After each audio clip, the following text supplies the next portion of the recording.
Hello and welcome to today's episode of Absolutely Not. I am your host, Katrina Stroll. I am a certified career coach and HR consultant who created this space because I have difficulty setting boundaries, and I realize so many other professionals out there also have difficulty setting boundaries. So we need this resource in order to not have difficulties doing that anymore. Before we jump into today's amazing topic, I'd like to define some of the words that we use frequently on the show. The first being boundary, something that indicates or fixes a limit. An example of that would be an agreement that you have with someone that you work with so that you can continue to work with that person in a healthy relationship. Oh, I love that example. Gaslighting, to manipulate someone by psychological means into questioning their own sanity. For example, if you bring a concern to your manager and they say, "Are you sure about that?" Maybe you're overreacting about the situation. That's gaslighting. Dismissive, showing that something is unworthy of consideration. For example, if you bring another concern to your manager or anyone on your team, really, and they say, "Well, that's just how it is. That's how it's always been. Just let that roll up right off your back." That's dismissive. It also indicates that they know that the problem exists. Ooh. Today's episode is entitled, "Let's Set the Record Straight." Yes, we are ready to do so. My special guest today is the amazing Kristin Bell. Kristin is a certified people and diversity practitioner with a primary focus on creating access to opportunity for people from historically excluded groups. Her core mission is to empower others to take action in navigating their careers and achieving overall wellness through access to information. Oh my goodness. She has served in the human resources and DEI space within several industries, such as higher education, banking, healthcare, and technology. Kristin is the owner of Refined Directions Enterprise, LLC, a DEI and career consulting agency, and the drum roll, host of the newly created Let's Set the Record Straight podcast. It will be released in June 2021. She believes that when people challenge your intelligence, you show them how brilliant you really are. Oh my goodness, Kristin, thank you so much for joining us. Thank you so much for having me. Katrina, you already know I'm super pumped. And I am too. First of all, a brand new podcast, ma'am. Yes, yes. Podcast, and let's make note here. This podcast was inspired by Katrina when she reached out to me for this episode. And I was actually at that point going through a difficult time transitioning between employment, and it was a way to have a healthier outlet. So thank you for the inspiration, whether you knew it or not. Oh no. We're just gonna smooth right past that and jump into. Let's talk about the title of your podcast and today's episode. What inspired the title? Yes. So when I think about set the record straight, a couple of things come to mind. Part of that is correction and mending, meaning to make the truth known or get the facts out there. Many times when we let things go unaddressed or unchallenged or unnoticed, people create their own narratives. And so setting the record straight is getting the facts out there, but most importantly, two big things to keep in mind: correction and mending.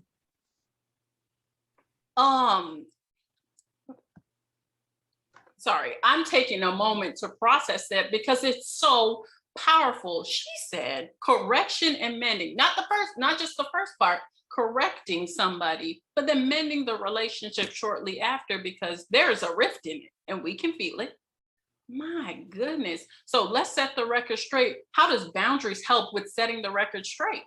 Yeah, absolutely. I think first off, the definition or how I would define boundaries, like you mentioned earlier, our boundaries are essentially an agreement, right? So either with yourself or with others. And I think that it has to first be an agreement with yourself or others in order for it to actually be a boundary. And from my own personal experience, many times we discover what our boundaries are, what they should be, by the emotions that we experience when we interact with others or during our own self exploration, like in therapy. I've been in therapy quite a bit, and it's been very helpful just to figure out what are my triggers. And you don't figure it out all at once, it's a growing, it's a process. But also thinking about the reasons that we set boundaries, right? So we set boundaries usually for one of two reasons. The first thing is accountability, whether that could be personal development and growth, or the second thing is protection, and that could be physical, emotional, or psychological safety, right? So the importance and why we need to set the boundaries. And again, setting boundaries is so crucial because it can be difficult to keep healthy and positive boundaries in relationships, especially when we let other people violate those things, and violate things and create emotions or help to stir up emotions within ourselves. And it can be incredibly frustrating, I'll say, to draw lines, especially when you've had them crossed again and again, right? Um, I just want to repeat that word violate so that y'all can grasp how much allowing somebody to cross your boundaries, like, oh, that word just sounds awful. It sounds harmful. It sounds detrimental to my health to allow someone to violate me. Wow, Kristen, you came with it. I appreciate it. Yeah. Um, do you have difficulty setting boundaries at all? I have to be honest, I do. And I say that I do, and in work, I do anyways. And it's because usually I'm the person that kind of really wants to be liked, or I'm in a position where I definitely have to be able to have healthy relationships with the folks that I work with. And, in with talking about boundaries and even violating them, most people really don't intentionally violate the boundaries that we have. Sometimes they do so out of ignorance, lack of critical thought, or, because that's their go-to strategy for building any kind of relationships with someone. So in the workspace, one of the things that I usually start off doing is I want to come in listening and getting to know people to build healthy relationships with them. Some people, when they go in to build relationships, they want to know about if you're married, if you got kids, where you live at, where you're from, what part of town are you in, X, Y, and Z, right? So some of those things for me have been challenging. And so I tend to now be a very private person. And that's been a struggle, right? Is being able to quickly remember the boundaries that I set for myself when I start at a new organization, or if I have a new client, saying, hey, I'm a pretty private person, right? So sometimes having sticky notes on the computer somewhere helps, or just kind of taking my time before I respond, or sip some water to get it together. Because you want to be mindful of that relationship that you're trying to build, but also respecting your own boundaries. Right? Respecting your own boundaries. I think so often when we move into new organizations or workplaces, that's the first thing everybody's like, let's talk about everything on the planet that involves you. Go. Like, oh, I am a private person. Step one. So calm your little whatever down. And step two, that's not within my boundaries or expectations of this role. Um, I did not expect to share all of that. Have you ever had to set boundaries off the jump like that as soon as you joined an organization? I have. And it was pretty interesting. And I think the way that I did it, made it to where I was able to salvage and really still create those good relationships. And, sometimes you just have to say it somewhat jokingly.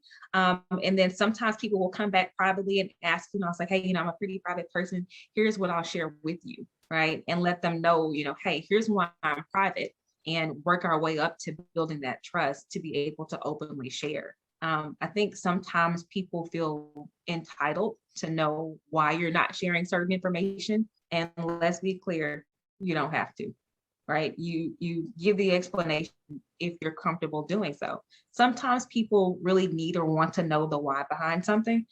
So usually I don't have a problem giving the why. I'll tell you why I don't want to share so quickly. But for the most part, it's been well received. There have been times where it has not been well received. And I just want to touch on how you said correct and then mend, and that that telling the why part, that having that sidebar sounds like the mending process that you kind of described. I love it because Yeah, absolutely. You definitely want to be able to mend the relationships that you have, especially in a workspace, right? You don't want to burn any bridges or like if it's your manager, oh my goodness, like you definitely don't want to ruin that relationship, right? That person affects your money, how you navigate certain spaces throughout the organization, or even a close peer. So I think the mending piece and explaining the why really helps with that. And it also in some space, it allows you to be transparent.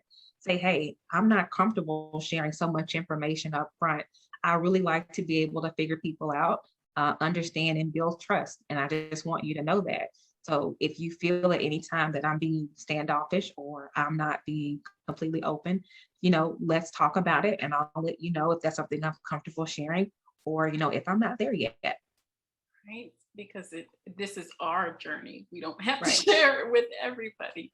I love that. I know that you mentioned that sometimes it wasn't well received, even with the mending process at the end. Could you talk about one of those times? Yeah, absolutely.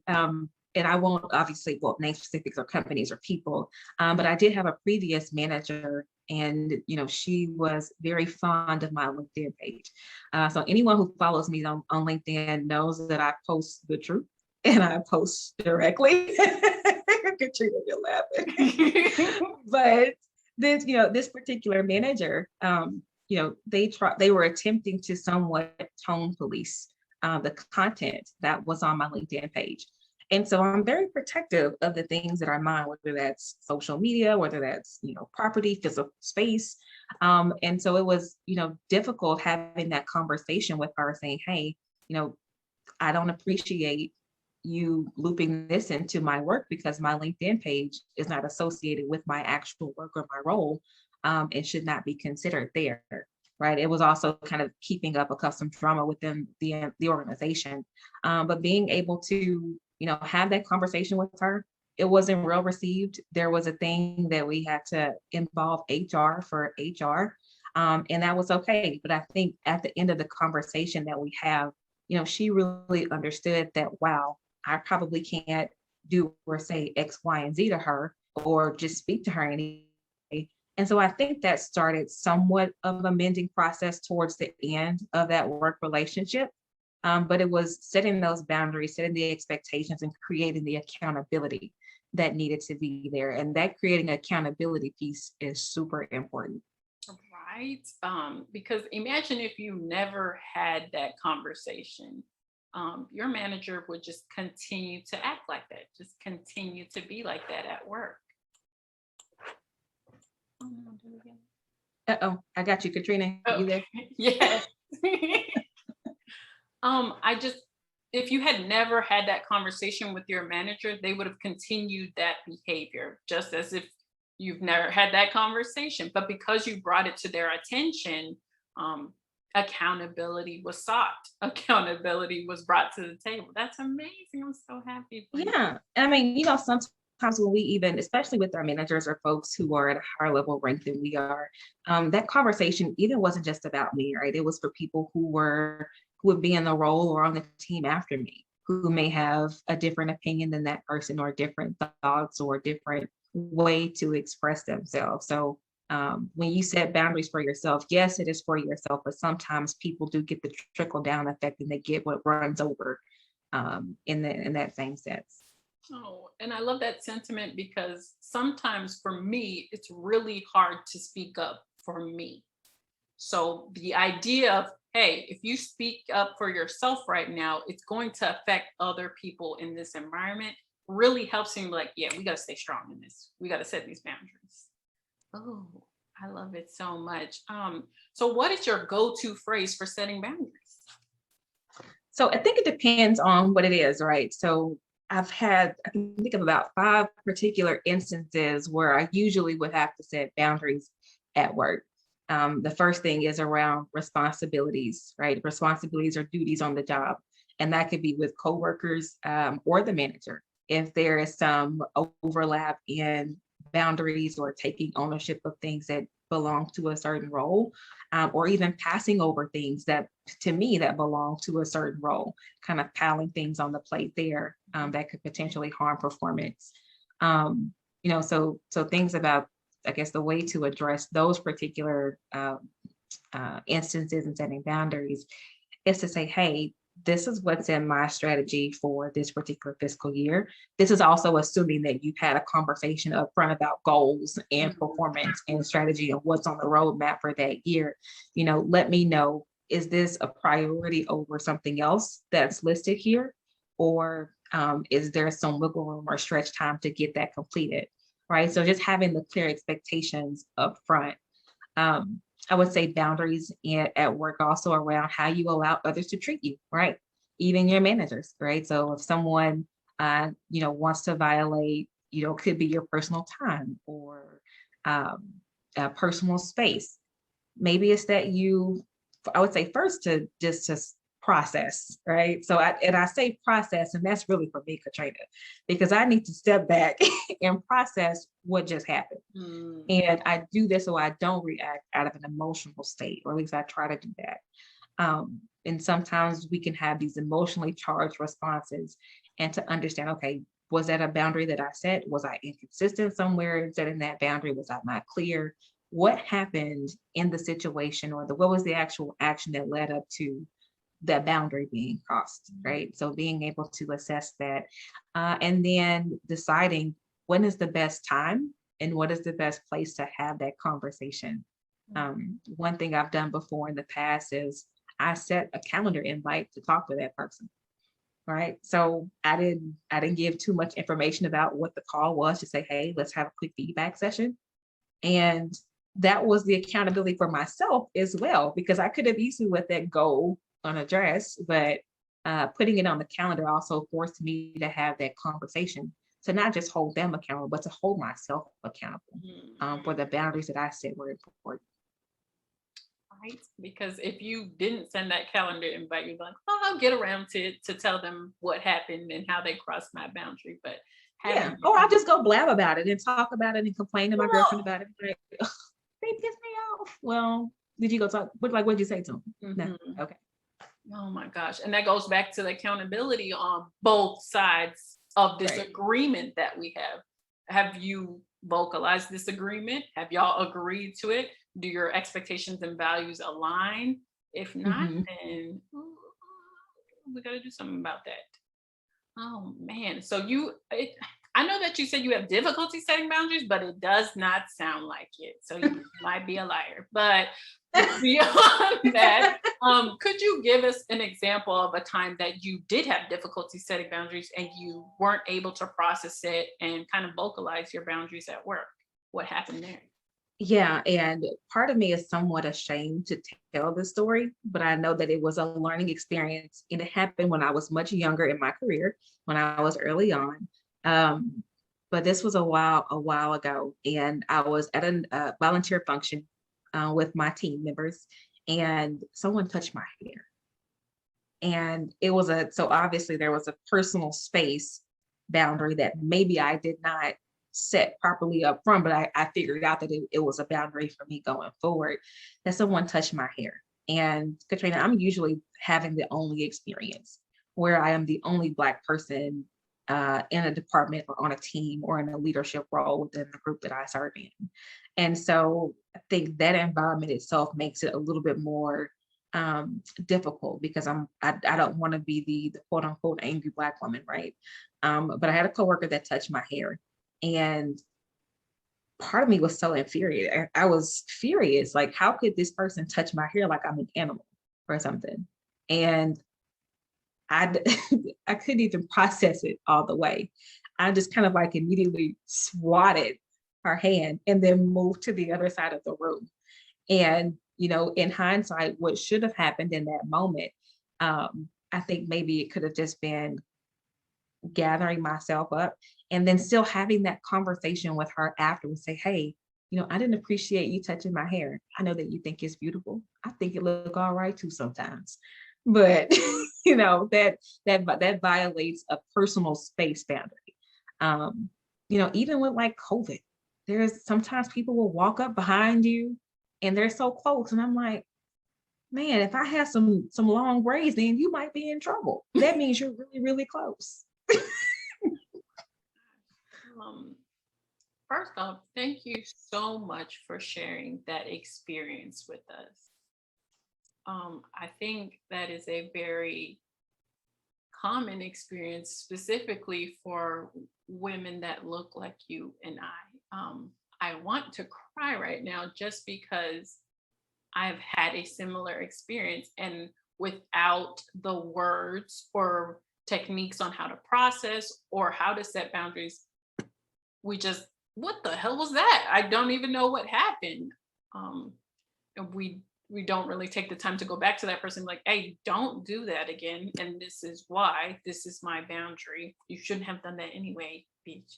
But and That part. I mean, excuse everybody, but it's so important to have these tools in your toolbox, because I will let y'all know this is something that's going to happen. It is something that is going to happen in our lives.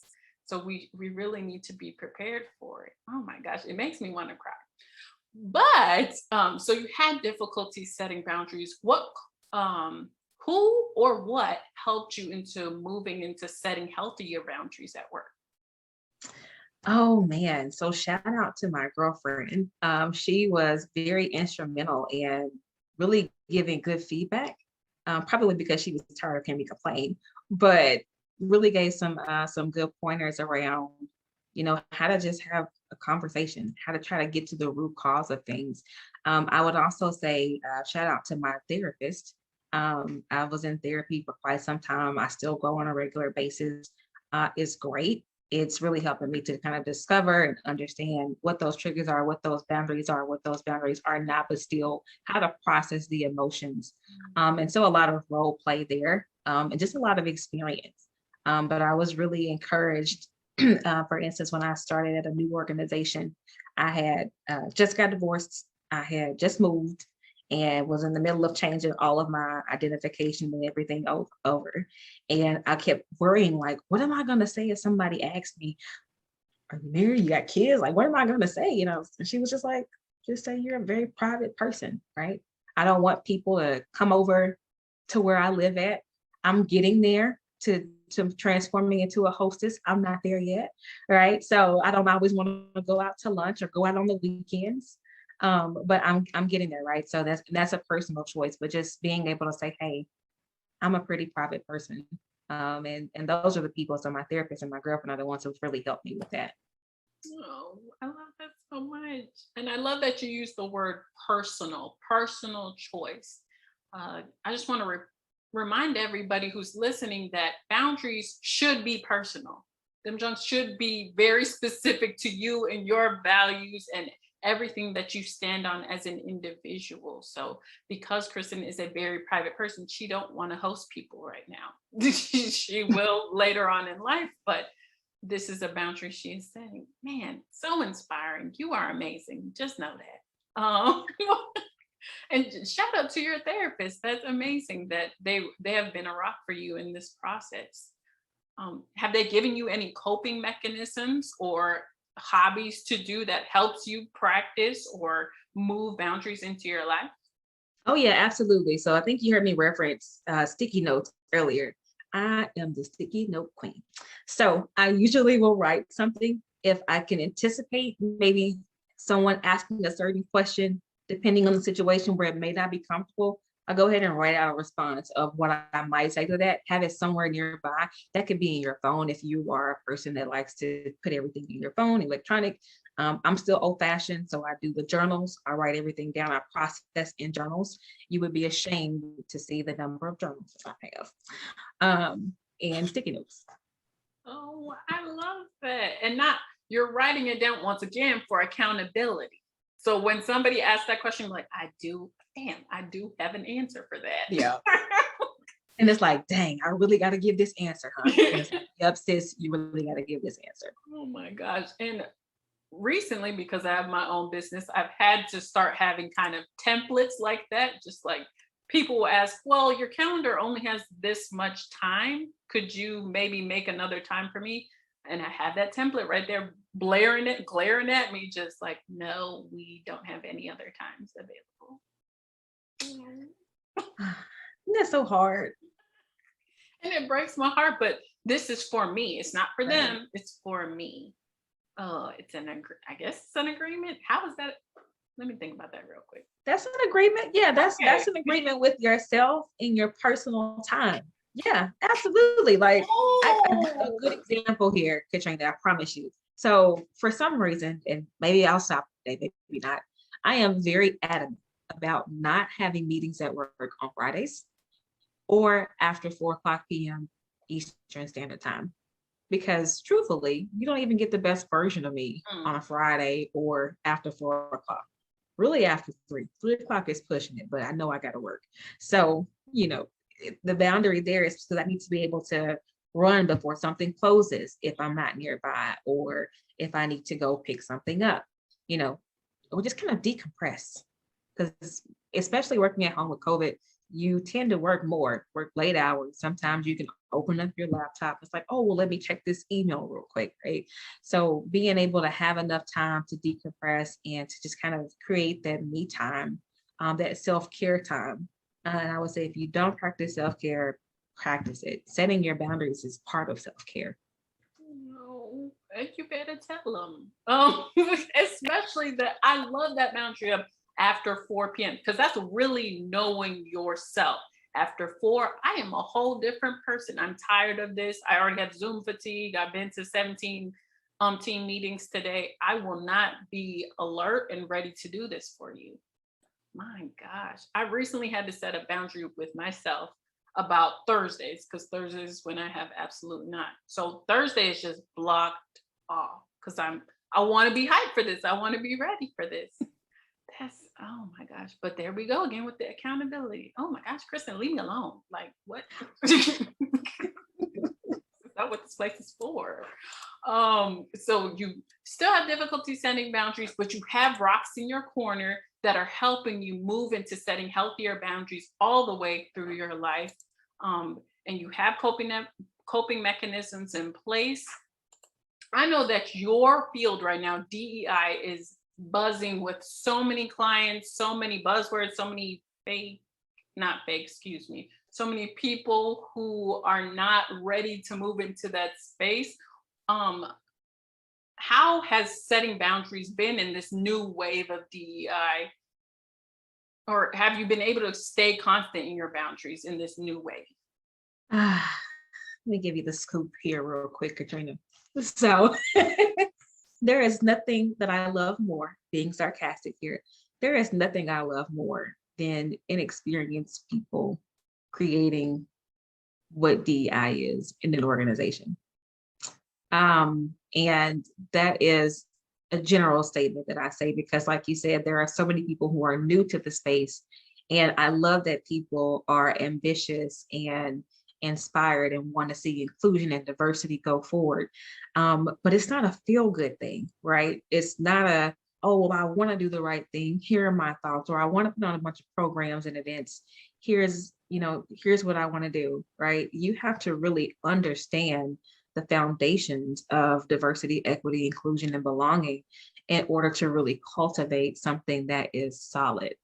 And I think what a lot of companies tend to do, and these are companies that usually get DEI wrong, is that they'll hire somebody in and then they don't let the person do what they are hired to do.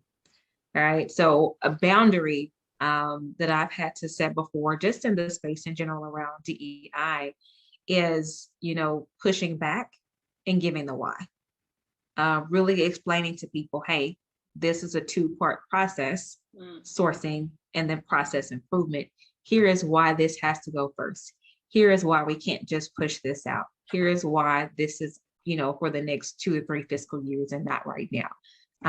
And so I think standing firm in what I know will create success is how I set boundaries, especially in my field of expertise.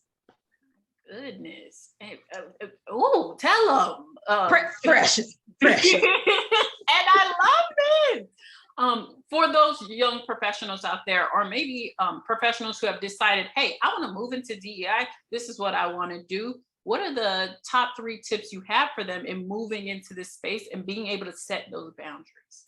Yeah, I say one, figure out why, right? So figure out why you want to move into this space. And I think that you have to start there because it also needs to, you have to decide, are you in it for the long haul? It is exhausting work. You need to take breaks. You need to realize, are you really up for the fight? So one, figure out your why, because your why will keep you here if it's for the right reason. The second thing I would do is to research, right? Research and learn. Some people tend to want to get experience first and then get certifications. I did it backwards. I got certifications first and then I got experience because I wanted to be very knowledgeable when I got into the room and interacted. So initially you get the theory component and then you get to actually practice it and practice it the right way. If you talk to many other HR professionals, you'll hear that they just kind of got thrown into it.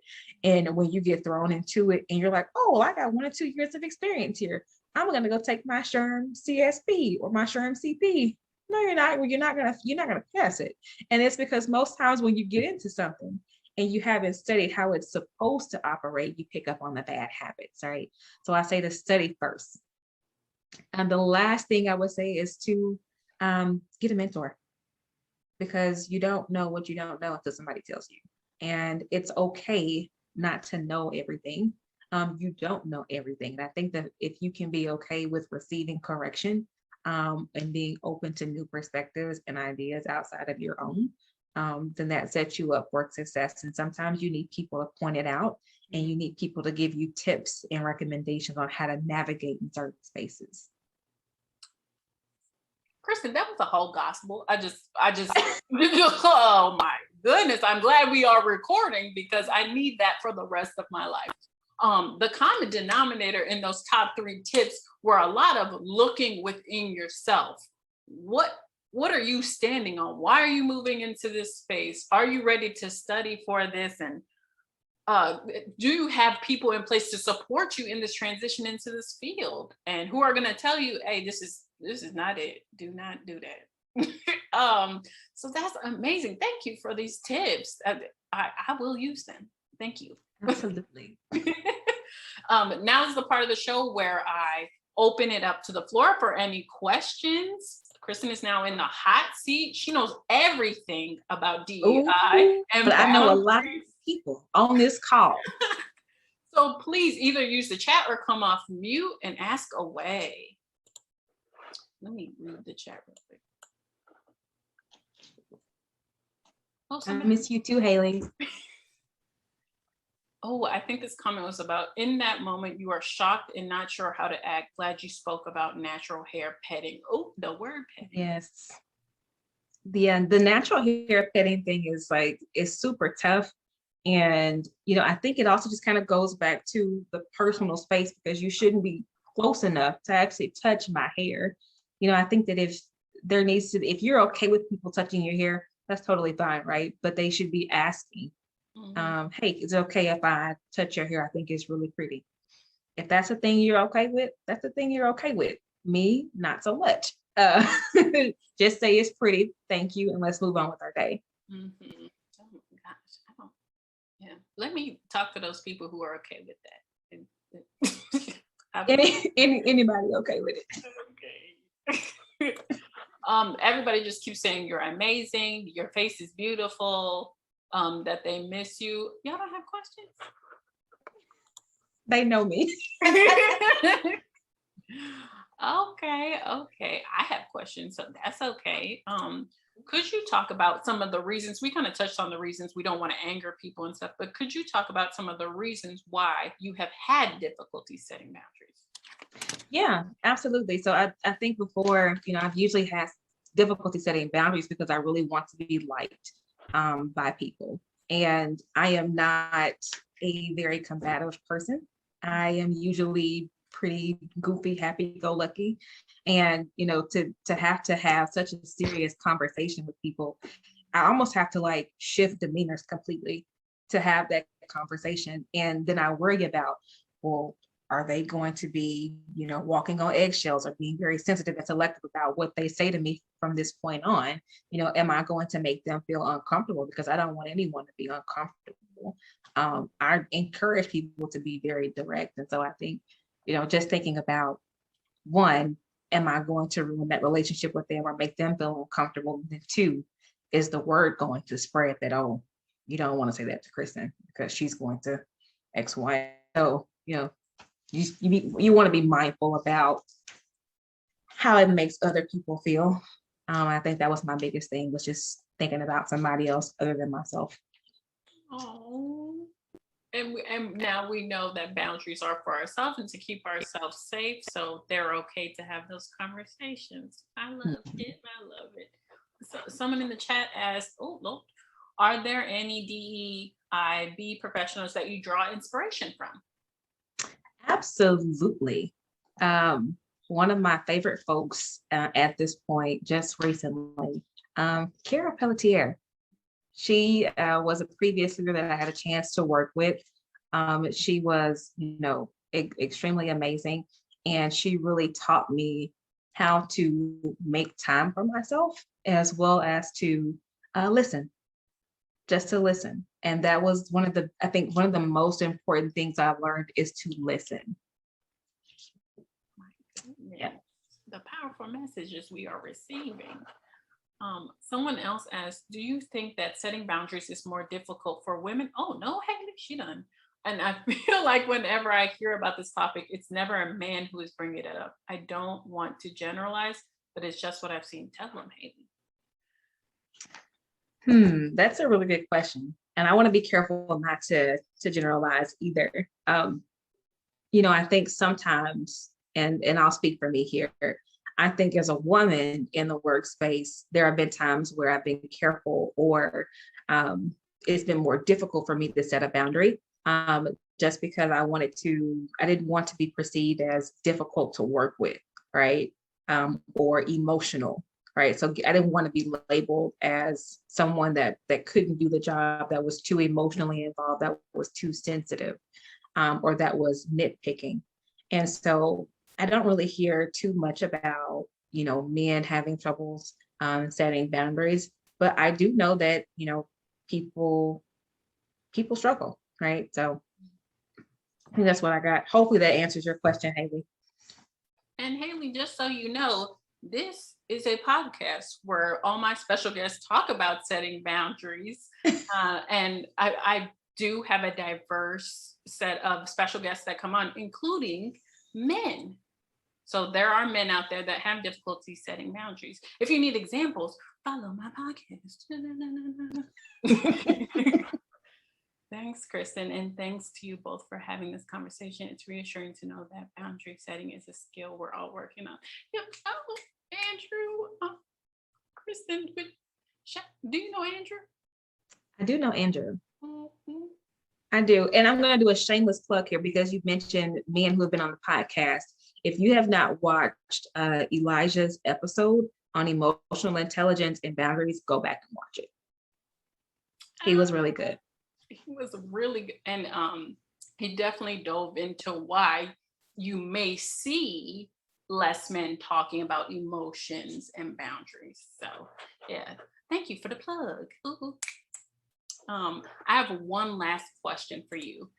The Cool. line of work that you are in is heartbreaking, heart-wrenching, and really difficult. It's specifically for someone who looks like you. This is not surface level work. It is like part of who we are. Why do you stay in this field? Why do you continue doing this? It's not for me. It's to create access to opportunity for other people. It really is. Don't make me cry, woman. I've always been somewhat of a very tough person, I like to believe. But there are people who are not as tough. And so when you go through certain things, it's not just for you. And so when you get to a certain point in your career, or you get to a space to be able to help somebody else, you should do that. And I firmly believe that. So it's the creating access to opportunity. And I know that if I don't do the work, then maybe someone coming behind me may not have that same opportunity. Let's not cry. Ah! Oh my gosh. You know what? And I needed that confirmation today. This work that you do, this work that I do, it comes from a place within us. And every day I kind of ask myself that same question, like, girl, why are we still having this conversation about boundaries? But it's so that somebody else can have the skills that they need to move forward. And Kristin, I'm crying right now because if you do not have the same passion as Kristin moving into DEIB, please go sit down. Like, like what? I just cannot. Like, I just can't. Sorry, Kristin, you are so fearless. Thank you so much for your dedication. You both. I'm crying now too. Did he stop? Yeah, thank y'all for the love. Adrian asked, what trainings do you recommend when it comes to DEI? Yeah, absolutely. So is this trainings for self if you're in the profession, or if it's just trainings in general for the business? Or just personal trainings? They said both. For both. So I would say maybe look at AIRS for a diversity training. They are pretty good about providing you with not just videos and actual quizzes, but they give you resources that you can hang on to for a lifetime, as long as you're recertified, of course. So that's a good space to start in. Also, if you check out the Institute for Diversity, they have a long list of just trainings in general about self-awareness, about different biases. They also offer a program that could lead you to get certified as a diversity practitioner. I would check out, this may sound so simple and so redundant, but check out a few books, right? Check out some books around diversity, and there are some lists. And Katrina, I could probably send you a list of books to share in like the show notes or something. But those books around diversity are not just for, saying that you read them. They really cause you to do the internal work and the internal processing for yourself, which is also a good space to be in, especially doing the work. That was, man, resources, and I love it. Does anyone else have any other questions before we wrap it up for tonight? Excuse me if y'all hear a small child yelling in the background. No questions? Great. Before we wrap it up, Kristin, do you have any other golden nuggets you'd like to share with the audience?